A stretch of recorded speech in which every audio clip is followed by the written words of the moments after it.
Hello friends, balance sheet और statement of profit and loss का explanation हम लोग देख चुके हैं और होप वो आपको अच्छे से समझ में भी आ गया होगा भाई। ठीक, आज फिर हम लोग भाई अब करने वाले हैं इस बैलेंस शीट और स्टेटमेंट ऑफ पीएनएल का क्या एनालिसिस। मतलब भाई बेसिकली जो हमारी थर्ड बुक है, क्या नाम है बुक का? Analysis of financial statements. तो भाई हम लोग आज स्टार्ट करेंगे फाइनेंशियल स्टेटमेंट्स का एनालिसिस करना। आ रहा है समझ? अच्छा, एनालिसिस क्या होता है मैं आपको ऑलरेडी बता चुका हूं। एनालिसिस का मतलब होता है इन डेप्थ स्टडी, गहराई से किसी भी चीज की जांच करना, उसे हम बोलते हैं एनालिसिस। एग्जाम्पल भी बताया था प्रीवियस लेक्चर्स में। क्या? जैसे हम डॉक्टर के पास जाते हैं, भाई तो क्या डॉक्टर देख के ही दवाई देता है क्या? नहीं भाई, देख के नहीं देता। पहले वो हमारी बॉडी को एनालिसिस करता है, उसके बाद दवाइयां देता है। और उसके पास, डॉक्टर के पास डिफरेंट डिफरेंट टूल्स होते हैं जिससे वो क्या करता है, एनालिसिस करता है। जैसे भाई डॉक्टर के पास थर्मोमीटर होता है, स्टेथोस्कोप होता है, ये डिफरेंट डिफरेंट टूल्स होते हैं जिसकी हेल्प से डॉक्टर क्या करता है भाई, ह्यूमन बॉडी को एनालाइज करता है। उसी तरीके से हम कॉमर्स स्टूडेंट्स के पास भी भाई कुछ टूल्स है। उन टूल्स से हम क्या करेंगे, एनालिसिस करेंगे काय का भाई, फाइनेंशियल स्टेटमेंट्स को। तो क्या क्या टूल्स हैं भाई हमारे पास जिससे हम फाइनेंशियल स्टेटमेंट्स का एनालिसिस करेंगे, पहले जरा वो देख लो। तो भाई क्या क्या दिख रहा है आपको? एक होते हैं भाई हमारे क्या, कंपैरेटिव स्टेटमेंट्स, एक होते हैं हम लोगों की क्या, कॉमन साइज स्टेटमेंट्स, और एक होते हैं हम लोग के क्या, अकाउंटिंग रेशियोज। आया समझ भाई? क्लियर है? और आज की क्लास में, अभी की क्लास में मैं आपको भाई बताऊंगा इनमें से पहला वाला, मतलब कौन सा, कंपैरेटिव स्टेटमेंट्स। आया समझ भाई? तो सबसे पहले भाई ये कंपैरेटिव स्टेटमेंट्स होते हैं क्या, उसका मतलब समझ लेते हैं। अच्छा भाई, नाम से ही आपको समझ में आ रहा होगा, कंपैरेटिव स्टेटमेंट्स मतलब वो स्टेटमेंट्स जिसमें कंपैरिजन किया जाएगा, वो स्टेटमेंट्स जिसमें क्या किया जाएगा भाई, कंपैरिजन किया जाएगा। अब सुनना, जो कंपैरिजन होता है, कंपैरिजन का मतलब तो पता है ना भाई, तुलना। जो कंपैरिजन होता है वो दो टाइप के होते हैं भाई। किसी भी ऑर्गेनाइजेशन में जो कंपैरिजन होता है वो दो टाइप के होते हैं। एक होता है हम लोगों का इंटरफर्म कंपैरिजन, एक होता है हम लोग का क्या भाई, इंटरफर्म कंपैरिजन, और एक होता है हम लोगों का इंट्राफर्म कंपैरिजन। एक होता है इंटरफर्म कंपैरिजन और एक होता है क्या, इंट्राफर्म कंपैरिजन। जरा समझना भाई, ये इंटरफर्म कंपैरिजन क्या होता है, इंट्राफर्म कंपैरिजन क्या होता है। उसके लिए एक एग्जांपल लेते हैं। जैसे भाई मान लेते हैं एक नामी गिरामी कंपनी टाटा, नाम सुना हुआ आपने। टाटा अपने फाइनेंशियल स्टेटमेंट्स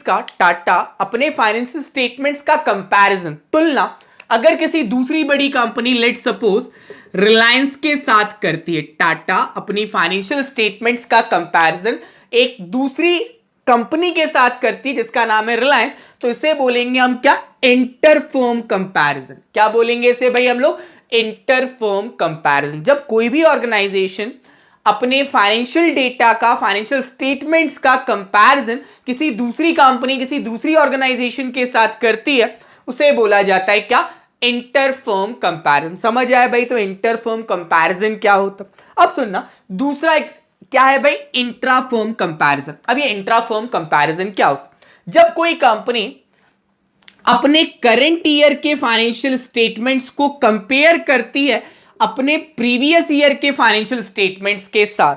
जैसे टाटा ने अपने करंट ईयर की फाइनेंशियल इंफॉर्मेशन, करंट ईयर के फाइनेंशियल स्टेटमेंट्स बोलो, अगर उसका कंपैरिजन खुद के ही प्रीवियस ईयर के फाइनेंशियल स्टेटमेंट से, फाइनेंशियल इंफॉर्मेशन से की, तो उसे हम बोलते हैं क्या, इंट्राफर्म कंपैरिजन। आ रहा है समझ? क्या बोलते हैं भाई उसे हम लोग, इंट्राफर्म comparison. Any doubt in this? समझ में आया? तो क्या बताया भाई कि कंपैरेटिव स्टेटमेंट समझने के लिए भाई हमें कंपैरिजन को समझना जरूरी है। तो कंपैरिजन दो टाइप का होता है, एक होते हैं हमारे इंटरफर्म कंपैरिजन और एक होता है हम लोग का क्या, इंट्राफर्म comparison. Any doubt in this, what interfirm comparison is and what इंट्राफर्म comparison is?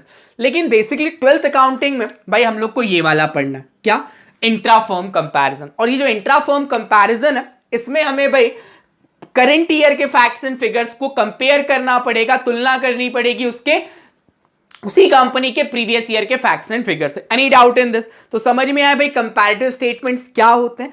Comparative statements भाई वो स्टेटमेंट्स होते हैं जिसमें बेसिकली हमें क्या करना है भाई, कंपैरिजन करना। और कौन सा वाला कंपैरिजन करेंगे हम लोग? Intra firm comparison. और इंट्रा फर्म कंपैरिजन क्या होता है, होप आपको समझ में आ गया होगा। Any doubt in this? Clear? चलिए तो आगे बढ़ते हैं। अब भाई जरा स्क्रीन पे आपको दिख रहा होगा, क्या दिख रहा है भाई स्क्रीन पे? देखो क्या दिख रहा है, देखो types of comparative statements, types of comparative statements. अब जो हमारे कंपैरेटिव स्टेटमेंट्स है वो दो टाइप के होते हैं। कौन कौन से दिख रहे हैं भाई आपको?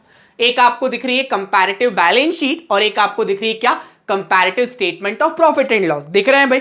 तो आज की क्लास में हम लोग कंपैरेटिव बैलेंस शीट देखेंगे। क्या देखेंगे आज की क्लास में हम लोग? Comparative balance sheet. अच्छा, कंपैरेटिव बैलेंस शीट को स्टार्ट करने से पहले एक बार आपको रिकॉल करवा, ऐसे तो याद ही होगा रिसेंटली पढ़ा, तब भी एक बार आपको रिकॉल करवा देता हूं format of balance sheet. Company की बैलेंस शीट का फॉर्मेट आपको एक बार रिकॉल करवा देता हूं। कैसा फॉर्मेट था भाई, याद है ना? सबसे पहले भाई पर्टिकुलर्स का कॉलम होता था, उसके बाद नोट नंबर का कॉलम होता था, उसके बाद हम लोग के भाई करंट ईयर के फिगर्स आते थे, और उसके बाद हम लोग के प्रीवियस ईयर के फिगर्स आते थे। ये क्या था भाई?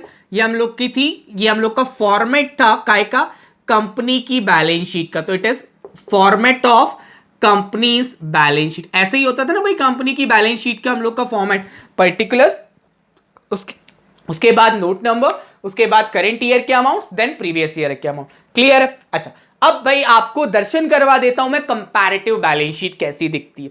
पहले मैंने आपको फॉर्मेट याद दिला दिया कि बैलेंस शीट का कैसा होता है। अब मैं आपको दर्शन करवाने वाला हूं काय का, भाई कंपैरेटिव बैलेंस शीट का। सुनना, लेकिन दर्शन करवाने से पहले सुन लो, बैलेंस शीट हम लोगों ने पढ़ी है, ठीक, सारे आइटम्स हम लोगों ने उसमें से पढ़े थे, लेकिन भाई कुछ आइटम्स ऐसे हैं जिसको सीबीएसई ने एक्सक्लूड कर दिया, मतलब उसको भाई सिलेबस से हटा दिया। तो जो फॉर्मेट जो आपको कंपैरेटिव बैलेंस शीट का बताऊंगा उसमें से वो चीजें हटी हुई होंगी। तो पहले मैं आपको बता देता हूं कि क्या क्या चीजें हटी हुई हैं उस फॉर्मेट में से। तो पहले भाई ये आपके सामने है लाइबिलिटीज साइड के वो आइटम्स, बैलेंस शीट के लाइबिलिटीज साइड के वो आइटम जो अब हमारे सिलेबस में नहीं है, इसको कोर्स से हटा दिया गया। तो भाई देख लो, लगे तो वीडियो पॉज करके नोट भी कर लो।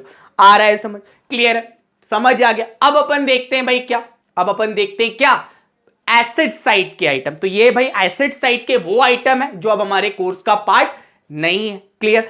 तो भाई इसे भी आप चाहो तो नोट कर लो। समझ आ रहा है? तो भाई बैलेंस शीट की लाइबिलिटीज साइड और बैलेंस शीट के एसेट साइड के कुछ आइटम्स को हटा दिया गया। ये मैं इसलिए बता रहा हूं क्योंकि अभी जो मैं आपको कंपैरेटिव बैलेंस शीट का फॉर्मेट बताने वाला उसमें ये चीजें नहीं रहेंगी। आया समझ? इसलिए भाई मैंने आपको वो पहले ही बता दी। कोई दिक्कत तो नहीं? समझ आ गया? तो चलिए भाई हियर वी गो। ये दिख गया भाई आपको, क्या क्या दिख गया आपको? It is the format of comparative balance sheet. क्या ये भाई कंपैरेटिव बैलेंस शीट का फॉर्मेट? तो अब आपको देख के लग रहा होगा सर ये तो बैलेंस शीट जैसा ही है। नहीं भाई, ध्यान से देखो, बैलेंस शीट जैसा नहीं है, ध्यान से देखो जरा। हाँ सर कुछ तो अलग लग रहा है, तो कुछ तो अलग क्या है वही मैं अभी आपको बताऊंगा। ठीक, कुछ तो अलग क्या है बैलेंस शीट के फॉर्मेट में और कंपैरेटिव बैलेंस शीट के फॉर्मेट में, वही मैं आपको बताऊंगा। ठीक, चलो पहले देख लो। सबसे पहले देखो पर्टिकुलर्स का कॉलम वहां भी है भाई, पर्टिकुलर्स का कॉलम यहां भी है। उसके बाद नोट नंबर का कॉलम आपको वहां भी दिख रहा है, नोट नंबर का कॉलम यहां भी है, कोई दिक्कत? उसके बाद ध्यान देना, उसके बाद अब जो चीज बदल रही है ध्यान देना, वहां पर आपको भाई क्या दिख रहा है, प्रीवियस ईयर का अमाउंट पहले, फिर करंट ईयर। नॉर्मली हमने बैलेंस शीट में पहले हम करंट ईयर का अमाउंट लेते हैं, लेकिन फिर प्रीवियस ईयर का अमाउंट लेते हैं। लेकिन भाई लेकिन अगर आप कंपैरिजन करना चाहते हो सही तरीके से, तो पहले आपको कंपैरेटिव, इसको अब मैं कंपैरेटिव लिख देता हूं। अगर आपको कंपैरेटिव बैलेंस शीट में सही कंपैरिजन करना है तो पहले आपको प्रीवियस ईयर के अमाउंट्स लेने हैं, उसके बाद करंट ईयर के अमाउंट लेने। समझ आया भाई? पर्टिकुलर्स नोट नंबर वही है, अमाउंट भी बस अपन ने कंपैरिजन, तुलना सही की जा सके उसके लिए क्या किया, पहले प्रीवियस ईयर के अमाउंट ले लिया और उसके बाद करंट ईयर के अमाउंट ले लिए। क्लियर? अच्छा, अब देखो दो एडिशनल कॉलम्स आपको वो और दिख रहे होंगे, दो एडिशनल कॉलम्स आपको और दिख रहे होंगे। क्या क्या दिख रहे हैं भाई? एक दिख रहा होगा आपको काय का, देखो ध्यान से, एक एब्सोल्यूट चेंज का कॉलम है, और भाई एक हम लोगों का क्या है, परसेंटेज चेंज का कॉलम है। दिख रहा है ना भाई, एक एब्सोल्यूट चेंज का कॉलम हो गया और एक अपना परसेंटेज चेंज का कॉलम हो गया। क्लियर? अच्छा, अब जरा समझते हैं। सुनो, बेसिकली जब आपको कंपैरेटिव बैलेंस शीट बनाने के लिए आएगी तो पहले आपको एक बैलेंस शीट गिवन होगी। बैलेंस शीट मतलब particulars, note number, current year amount, फिर प्रीवियस ईयर अमाउंट, ऐसी आपको बैलेंस शीट दी होगी। लेकिन उसी बैलेंस शीट को देखकर आपको बनाना है कंपैरेटिव बैलेंस शीट। तो आपको क्या करना है, पर्टिकुलर्स, नोट नंबर, पहले लिख लेना है क्या, प्रीवियस ईयर के फिगर्स, फिर लिख लेना है क्या, करेंट ईयर के फिगर्स, और उसमें 2 कॉलम्स और जोड़ देना। और उस बैलेंस शीट में क्या करना है, आपको 2 कॉलम्स और जोड़ देना। और भाई पूरी की पूरी balance sheet as it is छाप लेना। पर्टिकुलर्स में बैलेंस शीट के पूरे आइटम्स, प्रीवियस ईयर के अमाउंट्स पहले लिख लेना, याद रखना, उसके बाद करेंट ईयर के अमाउंट्स लिख। क्लियर? अच्छा, इसके बाद जो 2 कॉलम है, एक है एब्सोल्यूट चेंज और एक परसेंटेज चेंज। अच्छा, इसको समझने से पहले सुन लो, बेसिकली कंपैरेटिव बैलेंस शीट में भाई कंपैरिजन किया जाता है कि हम कितने परसेंटेज की ग्रोथ पे या कितने परसेंटेज की डी ग्रोथ पे। तो उसी के लिए 2 कॉलम्स ऐड किए गए। आया समझ? एक एब्सोल्यूट चेंज और एक परसेंटेज चेंज। आ रहा है समझ? अब सुनना, अपन ने भाई मान लेते पूरी बैलेंस शीट के आइटम्स को लिख दिया। अब अपन सारे ईच एंड एवरी आइटम, चाहे वो टोटल ही क्यों ना हो, ईच एंड एवरी आइटम जो हमारी बैलेंस शीट में, हर आइटम का एब्सोल्यूट चेंज भी निकालना है और परसेंटेज चेंज भी निकालना। हर आइटम का हमें एब्सोल्यूट चेंज भी निकालना है और परसेंटेज चेंज भी निकालना। अच्छा, एक एग्जांपल लेते हैं। लेट्स सपोज ये बैलेंस शीट का एक आइटम है इन्वेंट्री। इन्वेंट्री एक आइटम यहां लिखा हुआ है बैलेंस शीट में, पर्टिकुलर्स कॉलम है। और मान लेते हैं प्रीवियस ईयर में मान लेते हैं 1 लाख का था, और करेंट ईयर में ये हो गया है, मान लेते हैं 1,50,000। करेंट ईयर में कितने का हो गया, 1,50,000। अब सबसे पहले हमें निकालना एब्सोल्यूट चेंज। एब्सोल्यूट चेंज मतलब कि बेसिकली चेंज कितने का आया, बदलाव कितने का। तो दिख रहा है ना भाई, पिछले साल 1 लाख की इन्वेंट्री थी, अब 1.5 लाख की, तो बदलाव कितना हो गया, 50,000। तो यहां पे लिखते हैं क्या, 50,000। और इसी चीज को अगर अपन फॉर्मूले वाइज बात करें तो इसका फॉर्मूला हमारा क्या बनता है भाई, एब्सोल्यूट चेंज का। तो हमारा एब्सोल्यूट चेंज का फॉर्मूला होता है absolute change is equals two figures of current year minus figures of previous year.